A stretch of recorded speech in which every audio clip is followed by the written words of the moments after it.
નમસ્કાર, i7 ન્યૂઝમાં આપનું સ્વાગત છે। હવે જોઈએ આજના સમાચાર। જિલ્લા વિકાસ અધિકારી અરવલ્લીની સૂચના અનુસાર તથા મુખ્ય જિલ્લા આરોગ્ય અધિકારી અરવલ્લી, અધિક જિલ્લા આરોગ્ય અધિકારી અરવલ્લી તેમજ જિલ્લા તાલીમ કેન્દ્ર અરવલ્લી દ્વારા આદર્શ નિવાસી શાળા ભિલોડા ખાતે IYCF તાલીમનું આયોજન કરવામાં આવ્યું હતું। અમૃતપાન અભિયાન અંતર્ગત સ્તનપાનની સાચી રીત સમજાવવા અને કુપોષણ ઘટાડવા માટે હાજર તાલીમાર્થીઓને સ્ટેટ કક્ષાના ડૉક્ટર નિલેશ ઠાકોર, ડૉક્ટર મનીષ રાણા તથા ડૉક્ટર નિર્મિતા પટેલ તથા જિલ્લા કક્ષાના ડૉક્ટર રાહુલ ખોખરિયા દ્વારા વિસ્તૃત માહિતી તેમજ માર્ગદર્શન આપવામાં આવ્યું હતું।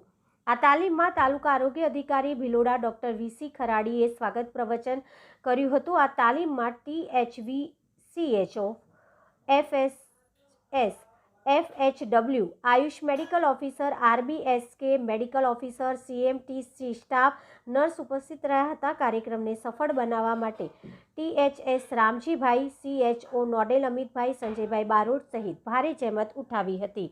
કૌશિક સોની, બ્યુરો, અરવલ્લી। અવનવી ખબરો જોવા માટે અમારી ચેનલને લાઇક કરો, શેર કરો અને સબસ્ક્રાઇબ